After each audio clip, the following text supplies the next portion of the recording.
Selle näituse eesmärk oli anda ülevaade selle maja saamise loost, kuidas üldse raamatukogul hakati asukohta otsima, hoonet projekteerima, milline teekond selleks läbi tehti, kuni jõuti siis selle majani siin, kuidas seda maja välja mõeldi ja lõpuks siis see, mis sest majast edasi saab. Läbi näituse näha selliseid suuri arhitektuurifotosid, mille on teinud Martin Siplane sellest majast see kevad, et natukene anda selle maja siis eriilmelisust esile, et enamik inimesi, kes siin raamatukogus on käinud siinsamases aatriumis, lugemissaalides, aga tegelikult see maja oma monumentaalsuses ja mastaapsuses peidab väga huvitavaid erinevaid ruume ja erinevat arhitektuurikeelt, et seda natukene fotodega välja tuua, siis lasime Martin Siplasel pilte teha mööda maja.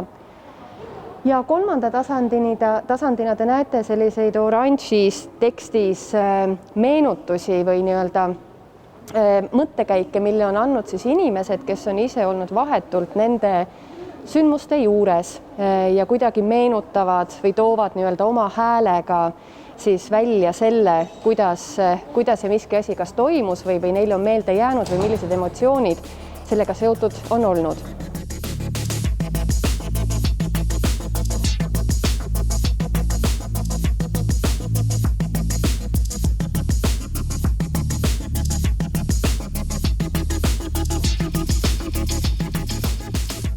Aga kui kõige algusest pihta hakata, siis tegelikult Riigiraamatukoguna asutatud Rahvusraamatukogu alustas oma tööd Toompeal, kõigepealt Riigikogu hoones ja pikalt tegutses Rüütelkonna hoones. Ja kuigi juba Eesti ajal siis 30ndatel aastatel esimest korda räägiti vajalikkusest ehitada raamatukogule eraldi hoone, ei ole meilt sellest ajast säilinud ühtegi kindlat eskiiskavandit või arhitektuurset joonist, et kuhu või millist maja täpselt mõeldi või projekteeriti, et selleni ei jõutud. Ja esimest korda, kui päriselt nii-öelda paberi peale raamatukogu läbi joonistati, oli siis, kui 1946. aastal, 1946 toimus siis suur riikliku avaliku raamatukogu arhitektuurikonkurss, mille võitsid August Volberg ja Peeter Tarvas ja Tallinna kesklinna siis Estonia puieste Rävala puieste vahelisele alale oli ette nähtud suure stalinistliku linnaplaneeringu osana siis kultuurikvartal või kultuurikeskus Teaduste Akadeemia hoonetest kuni siis raamatukogu ja kunstimuuseumini. Ja tänase Solarise keskuse koha peale oleks siis ehitatud Riigiraamatukogu hoone.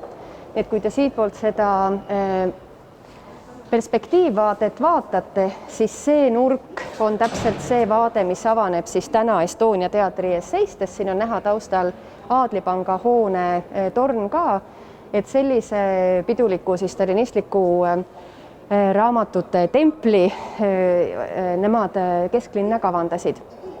Aga see ei jõudnud teoks saada ja tegelikult päris pikalt otsiti erinevat asukohta Tallinna linnas, kuhu siis raamatukogu hoone ikkagi võiks püstitada. Ja pärast 1946. aastat järgmine suur avalik arhitektuurikonkurss toimus 1970 ja siis oli jõutud järeldusele, et raamatukogu peaks asuma Kadrioru ja Lasnamäe piiril, Mäekalda tänaval, seal kus toona asus Loomaaed, tänase siis Kumu kõrval, seal piirkonnas. Ja see on nüüd esimest korda, kui asub raamatukogu hoonet kui sellist läbi projekteerima ka tänase raamatukogu hoone arhitekt Raine Karp. Tema sai seal konkursil teise preemia, aga mida Raine Karp siia joonistas, oli kõrghoone. Et toona 70ndatel aastatel, 60ndate lõpus oli väga levinud arusaamine, et raamatukogu võiks olla kõrghoones, sest et väikese pindalaga hoidlakorrused, kui sa kommunikatsioonišahtid, liftid ja ligipääsuteed paigaldad hoone keskele, annavad hästi lühikesed liikumiskoridorid ja väikesed kompaktsed ruumid, kus on raamatukogu töötajatel hea hoidlates toimetada. Ja siin olekski siis olnud sellised avalikud näitusesaalid ja teenindusruumid all. See klaasosa oleks olnud lugemissaalide päralt ja see ülemine massiiv siis puhtad hoidlaruumid. Aga Raine Karp ise juba toona kahtles, kas tegelikult nõukogudeaegse ehituskvaliteediga oleks suudetud need hoidlaruumid, mis on täielikult välistemperatuurile ja kliimaoludele nii-öelda ligipääsetavad, ka korralikult teostada ja on tagantjärgi öelnud, et tal on ainult hea meel, et sellist kõrghoone formaadis raamatukogu ei ehitatud ja juba kümmekond aastat hiljem ka see Euroopa kogemus, mis oli omandatud, oli see, et tegelikult nendega on palju probleeme just nimelt siis nende säilitustingimuste tagamiseks. Läheb veel kord kümmekond aastat mööda ja 1982 toimub siis kolmas suur avalik arhitektuurikonkurss raamatukogu hoone saamiseks ja siis on rännatud asukohaga juba kesklinnale lähemale, tänasele siis Jaaniseegi alale Tartu maantee alguses, mis oma asukohast, mis krunt siis oma asukohaga oli selles mõttes väga problemaatiline, et ta oli suure liiklussõlme ääres, autoteed, trammitee, selline kolmnurkne kitsas krunt ja kõik need võistlustööd tegelikult nägid sinna väikesele kolmnurksele krundile üsna suurt ja massiivset hoonet ette, aga ometigi ei rahuldanud see kogu siis hoone ruumi vajadust, mis raamatukogul oli. Aga selle konkursi nüüd võidab Raine Karp ja siin jäävad teiseks need arhitektid, kes eelmise konkurssi võitsid, nii et neil oli niimoodi kordamööda, ühed võitsid ja teised jäid teiseks. Ja siin on näha ka see omaaegne 82. aastal tehtud siis võistlustöö makett, märksõnaga Queen Mary, mis viitab ilmselgelt tuntud luksuslaevale, ristluslaevale ja tegelikult ka kogu selle maja kuju on siis laeva arhitektoonikast tuletatud. Selline kolmnurkne pikk laeva kuju, kus siis ülemine katuseterrass, kus lugejad oleksid saanud mõnusalt aega veeta, pidi kandma siis sellist justkui laevateki miljööd või meeleolu, et sa astudki siit natukene linnamüürast tagasi, oled seal reelingu taga varjatud ja saad keskendunud ja süvenenud siis lugemistegevuse või uurimustööga tegeleda. Sellisele modernistlikule arhitektuurikeelele omaselt käib ta ajaloolise pärandiga üsna julgelt ringi, et kui te mõtlete selle väikese Jaaniseegi kiriku peale, mis on mälestis ja tuli säilitada, siis see hoone ei jäta sellele väikesele kirikule mingit ruumi ega perspektiivi, ta on üsna agressiivselt ja jõuliselt tema ümber. Et siin kolmanda koha pälvinud Marika Leokese töö puhul on näha, et tema on teinud siis kõrgema, kompaktsema mahu ja jätnud kiriku sinna ette. Aga miks ma tahtsin Marika Leokese tööd välja tuua siin näitusel oli sellepärast, et see 82. aasta arhitektuurikonkurss osutus selliseks väga teravaks erinevate arhitektuurikontseptsioonide põrkumiskohaks meie 80ndate arhitektuuriloos ehk et Rainele heideti ette kui sellise vana modernisti käekirja ja jõuliselt tuli arhitektuurimaastikule välja siis uus postmodernistide generatsioon. Ja nende kogu siis ruumikontseptsioon ja lähenemine arhitektuurile täielikult vastandus sellele, mida kehastas endas Raine Karbi võidutöö ja see avalik diskussioon ja see kokkupõrge, mis nende arhitektuurinägemuste ümber siis lahvatas, on olnud üks selliseid tugevamaid meie arhitektuuri käsitluses või sellises hilises arhitektuuriloos. Aga siit tegelikult sellest konkursitööst me võime juba näha teatavaid selliseid raamatukogu elemente, mille Raine hiljem siis seda maja projekteerides endaga kaasa võtab. Et siin juba esimest korda ta hakkab raamatukokku projekteerima sellist suurt pikka treppi. Siin on ta selline üks pikk taevatrepp, aga raamatukogus murrab ta need kaheks diagonaaliks hoone keskele, aga selliste pikkade trepi perspektiividega ruumi liigendamine tuleb tal juba siin sisse. Ja kui nüüd 83. aastal selgub, et ikkagi ei ole võimalik siis sinna keerulisele krundile Tartu maantee algusesse raamatukogu ehitada ja hoopis eraldatakse raamatukogule krunt Tõnismäel, mida pikalt oli hoitud uue ooperiteatri jaoks, siis oli vaja kiirelt leida projekteerija ja kuna raamatukogu pöördus projekti saamiseks Eesti projekti poole ja Raine oli just eelmise konkurssi võitnud, siis otsustati, et uue hoone projekteerimine siia uude asukohta antakse ikkagi ka Raine Karbile ja kiirelt tegi ta 2 eskiisi. Nendest esimene eskiis oli siis samamoodi nagu tema konkursitöö Mäekalda tänavale kõrghoone, sellest ei ole säilinud ühtegi kavandit, aga see heideti kiirelt kõrvale ja teise eskiisina tegi ta siis sellise teatavate rahvuslike motiividega kindluslaadse raamatukogu hoone, ja tegelikult see kontseptsioon tuli tal siia majja edasi, lihtsalt siin oli ta võib-olla veel tugevamalt alguses just nimelt sellise kindluse või linnusena läbi joonistatud, sest oluline vahe, mis nüüd nende kahe selle lõpliku projekti ja eskiisprojekti vahel on hoone paiknemine linnaruumis. Et see lõplik hoone paikneb Tõnismäe tänavaga samal joonel, aga see esimene eskiiskavand säilitas tänavajoonelt päris suure osa siin toona olnud haljastusest, linnapargist ja suurtest puudest ja viis selle hoone tükk maad tänavajoonelt kaugemale, nii et sellele hoonele lähenemine oligi justkui läbi metsa kindlusele või linnusele lähenemine, kus siis sõna otseses mõttes see kindluse värav sind vastu võtab ja sa lähed sinna raamatute majja.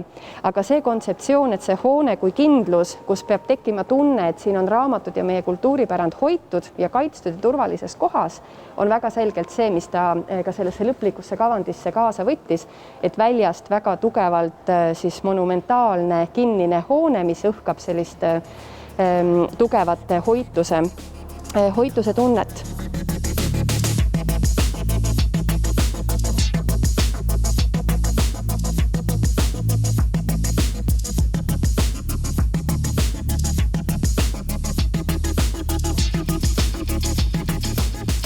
Ja kuna selle otsuse järel tuli projekteerimisega ja ehitamisega väga kiiresti pihta hakata, siis juba 1984. aastal oli Rainel siis selle maja sellisel kujul projekt läbi joonistatud.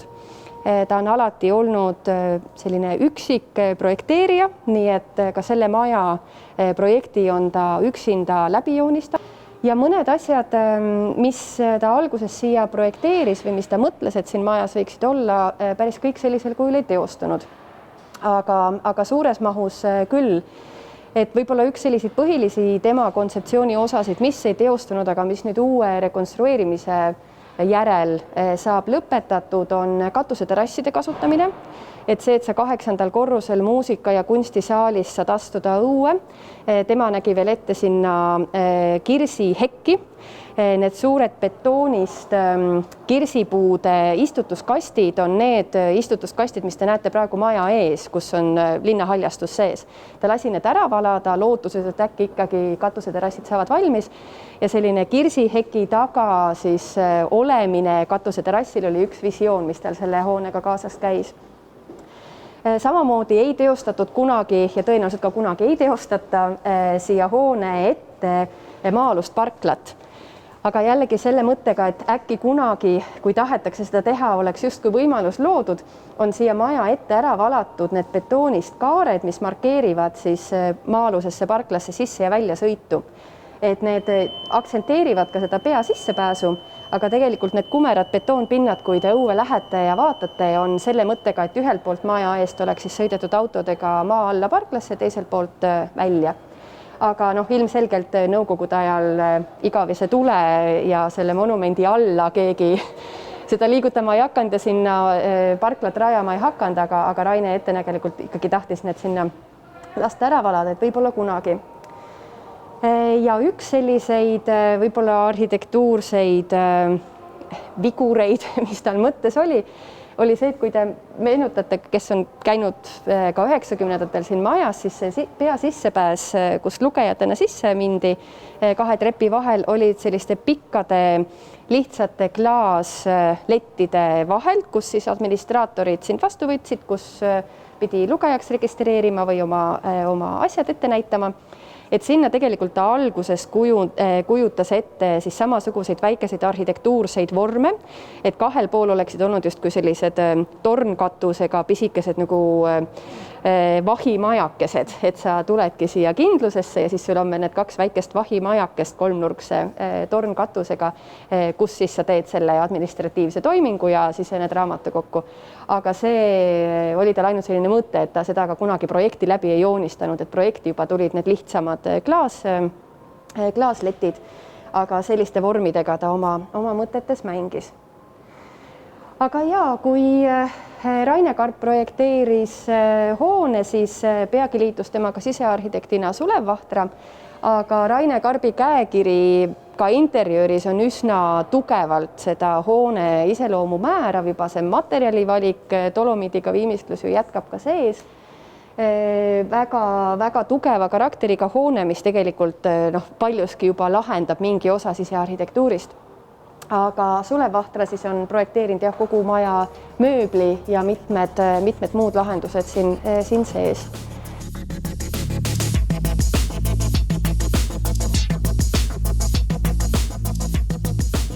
Ja 86. aastal paigaldati siis hoone nurgakivi ja sai alustada ehitusega. Et kogu see maja ehitamise lugu on selline üks pikk ja veniv kannatuste saaga. Tema ajastu peegeldab seda ajastut väga hästi, sellepärast et aeg oli keeruline. Seda maja hakati ehitama Nõukogude perioodi lõpul, ta sai valmis juba uue taasiseseisvunud Eesti Vabariigi ajal. Materjalipuudus, kehv ehituskvaliteet, ehitajate pidev vahetumine, ärakadumine, ehitusmaterjalide hangeldamine siinsamases objektil, et neid selliseid kurioosseid lugusid, kuidas ja läbi milliste takistuste see maja ehitamine käis. Neid on väga palju. Ja miks Rahvarinne pidi siis sekkuma ja talgud korraldama kraavi kaevamiseks, et majja peakaabel saaks paigaldatud, oli ka sellepärast, et 88. aastaks oli siin juba ehitaja mitu korda vahetunud ja oli üleval reaalne risk, et maja ehitamine jääb pooleli, sest et ei ole lihtsalt võtta töömehi, ei ole võtta ehitajad, kes tagaks selle kraavi ja kaabli ühendamise. Ja kuna meeleolud olid juba väga rahvuslikud ja Rahvusraamatukogu või Riigiraamatukogu ehitamine oli ikkagi kultuuriliselt ja märgiliselt niivõrd oluline, siis ühendati jõud ja väga kiiresti aeti siis kokku üle 4000 inimese, kes siis ühe ööpäevaga kaevas 2 kilomeetri pikkuse kraavi, et siis maja saaks elektriga ühendatud ja peakaablid ühendatud. Nii et ta on selles mõttes hoone, mis oma murrangulise paiknemisega selliste sündmuste keskel omab väga olulist ajaloolist ja kultuuriloolist konteksti lisaks sellele arhitektuuriväärtusele, mis tal on.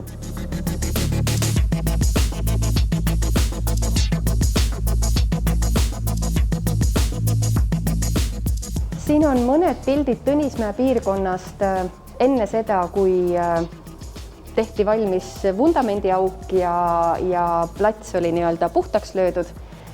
Tõnismäel on olnud väga pikaajaline hoonestus ja enamik hooneid, mis siin raamatukogu kohal ja raamatukogu ehitamise pärast oli lammutada, olid pigem sellised 19. sajandi puitelamud ja ka seltskond, kes siin elas, oli väga kirju. Siin oli ka väga selge oma väike mustlaste kogukond, kes pidas maja aedades koduloomi. Siin olevat olnud nii kanu kui kas nüüd hobune või lehm või ka mõni suurem koduloom aias. Aga huvitava sellise ajaloo kaarena tuli kokku see, et seesama fotograaf Martin Siplane, kes on teinud kõik need suured fotod siia näitusele, oli ise vastsündinud lapsena 85. aastal siin Tõnismäel elav inimene, tema perekodu oli siin ja tema ema siis meenutas väga värvikalt sellest, kuidas tegelikult see elanike nii-öelda väljatõstmine ja nendele uute kodude ja korterite andmine Lasnamäel käis väga kiiresti. Ja kui nemad veel oma kodus elasid ja poeg vankris hoovis magas, siis kõrvalmajasse juba sõitis kopp sisse ja asuti lammutama. Et see kõik käis tõesti väga kiiresti ja need inimesed siis asustati kõik Lasnamäele suhteliselt ühte piirkonda, nii et hiljem nadki seal veel kokku juhtudes siis meenutasid ja tundsid üksteist ära, et see oli selline väike oma kogukond, kes siin nendes majades Tõnismäel elas. Aga läbi raskuste tähtede poole see hoone siiski valmis. Ehitus liikus edasi, pidevalt lükati valmimisaega ja avamisaega küll ka edasi, aga lõpuks 91. aastaks oli siis hoone nii kaugel, et sai alustada kolimisega ja kuna raamatukogu hoidlad olid mitmel pool mööda linna laiali, siis alustati kõige esimesena Toompealt Nevski katedraali keldris olnud hoidlate kolimisega ja selliste pikkade inimkettidega ja leivaauto abil siis Toompealt need esimesed koormad siia Tõnismäele kohale toodi. Kuniks siis 93. aastal oli maja lõpuks avamisvalmis.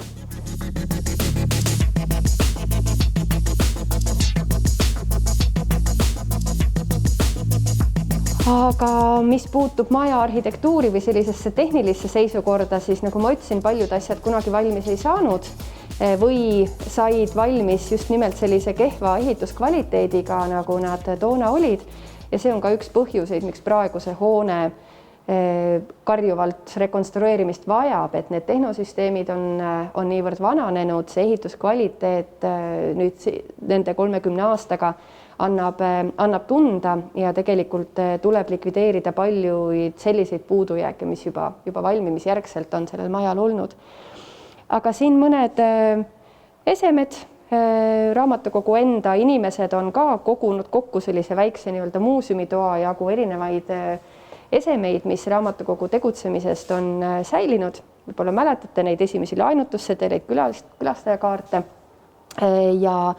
ja tõime siia välja siis ka toonase Eesti Vabariigi presidendi Lennart Meri avakõne alguse, kus ta siis pöördub isiklikult muuhulgas ka arhitekti Raine Karbi poole, kõikide müürseppade ja puusseppade poole ja nimetab siis seda raamatukogu kõige puhtamaks sünnitusmajaks, kust rahvas iseennast taastoodab, sest rahvas koosneb inimestest ja inimene ei ela väljaspool kultuuri, nagu ei ela väljaspool kultuuri rahvus.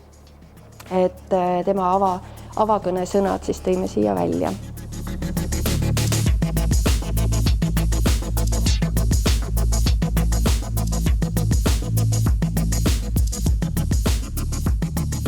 Kui ma ütlesin enne, et nende fotode peal on selliseid huvitavamaid ruume või detaile või kohti, kuhu kõik inimesed siin majas ei pääse, siis siin on mitmeid fotosid olnud. Üks värvikamaid tehnoruumi on tõenäoliselt see nii-öelda gaasikamber, ehk siis kogu see maja siis gaasikustutussüsteemi pearuum, kus on siis need gaasiballoonid, mis seda kustutussüsteemi gaasi on endas hoidnud. Siin on üks suur saunapilt, siin majas on 2 erinevat sauna, aga siin majas on lisaks sellele, et maja ise on muinsuskaitse all, on siin eraldi kultuuriväärtusena ka veel need raamatulifted, mis siis kõiki lugemissaale hoidlaruumidega ühendavad ja jäävad siia alles ka pärast maja rekonstrueerimist. Aga kindlasti ei ole nii, et kui nüüd 93. aastal raamatukogu valmis sai, siis kuni tänaseni ei ole siin justkui midagi juhtunud ja nüüd läheb maja remonti, et tegelikult muutuvad ajad ja olud on kogu aeg esitanud küsimusi sellele majale ja ruumile, et kuidas seda kasutada, kuidas need lugemissaalid ja erinevad kasutajatele avatele ruumid peaksid muutuva külastuse käigus ka muutuma. Ja selline algne väga individuaalsele keskendumisele suunatud suletud boksidega lugemissaalide süsteem juba 10 aastat hiljem esimest korda muutus selliseks suurte avatud laudadega lugemissaalideks, mis oli pigem suunatud avatusele ja koostöötamisele ja on ringiga omakorda tänaseks jõudnud tagasi pigem sellisele kompromissile, et on mingid tööalad, kus on võimalik individuaalsemalt keskenduda ja eralduda ja on mingid alad, kus on siis suurema seltskonnaga või laiemalt avatumalt võimalik koostööd teha. Et see selline suletud, avatud, kuidas lugejad raamatukogu kasutavad, milliseid teenuseid raamatukogu lugejatele pakub, see kõik on ka 30 aasta jooksul siin pidevas mängimises olnud. Ja nende interjööride ümberkujundamise juures on siis hoone algne arhitekt Sulev Vahtra olnud alati juures, et need on temaga koostöös tehtud.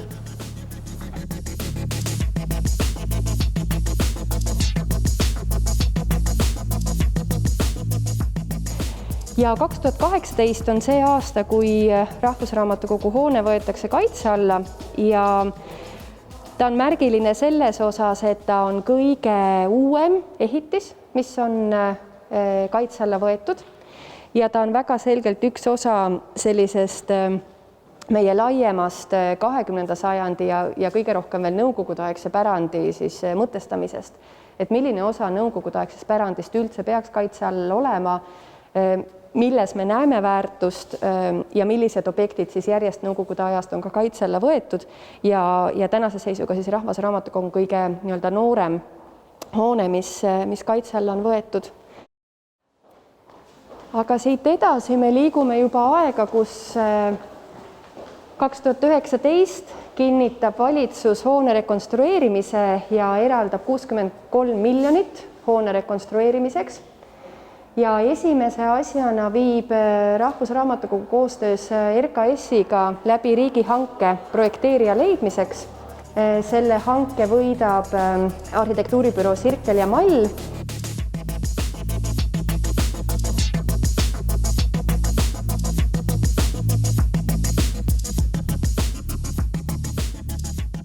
Ma kohe juhin teie tähelepanu siin selles animatsioonis nendele mudeli väljalõigetele, sest et siin läheb mõnda aega enne, kui ta uuesti sinna pärast tagasi jõuab.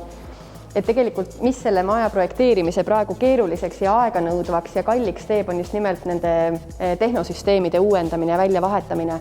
Et see maja on täis uusi tehnosüsteeme, kõik, mis puudutab ventilatsiooni, kütet, elektrit. Et kui võtta sellest mudelist kõik seinad ja vahelaed välja, siis see maja kuju ikkagi säilib, sest et ta on lihtsalt piltlikult öeldes torusid ja juhtmeid täis. Aga siin on näha siis ühel pool animatsioon mudelist, milline siis raamatukogu rekonstrueerimise järgselt välja hakkab nägema. Need avatud katuseterrassid, helgem ja valgem interjöör. Et kui tegelikult üks selliseid kontseptuaalseid suuremaid muutusi on just see, et kuidas tuua rohkem raamatukokku valgust ja helgust, sest et see esimese sissepääsu korruse kontseptsioon muutub kõige rohkem.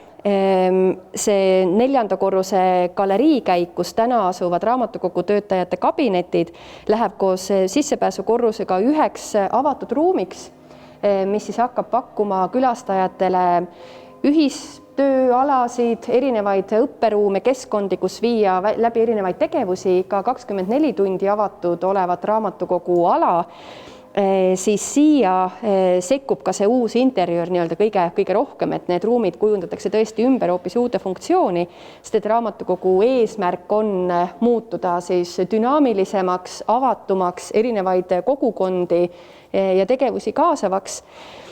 Ja see on võib-olla kõige suurem muutus sellest Raine Karbi algsest kontseptsioonist, et kui nüüd see lagi läheb valgeks, siis tema tahtis ikkagi just nimelt seda pimedat kindlust, seda pimedat lossi, kus see 4. korruse käik on justkui ristikäik ja kus see tume lagi ongi justkui selline nii-öelda lossi või kindluse kassettlagi, et see selline hämarus ja pimedus oli nagu pigem tema kontseptsiooni sisse kirjutatud, aga tema kontseptsiooni osa oli ka see, et raamatukogu on vaikuse tempel, väga selgelt individuaalseks keskendumiseks, pühendumiseks eraldatud ruum, aga tänapäeva raamatukogu tahab olla oma funktsioonides midagi muud. Ta tahab olla avatum, kaasavam ja seetõttu ka see uus interjööri kontseptsioon toob siis rohkem helgust ja valgust siia sisse.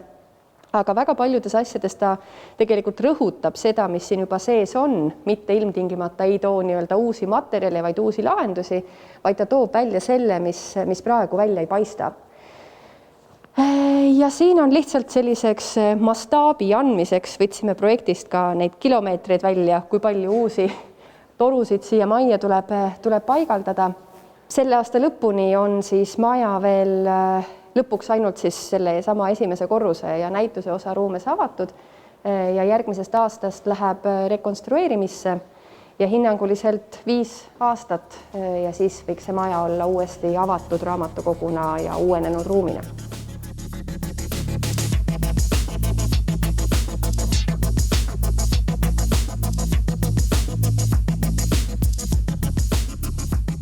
Amfiteater on ka üks nendest elementidest, mis ei saanud sellisel kujul lõpetatud ja valmis, et see oleks läinud kasutusse ja on olnud kogu aeg olemas ja siin Tuvipargi pool on ta leitav maja taga, aga siia ei ole inimesi kunagi lubatud.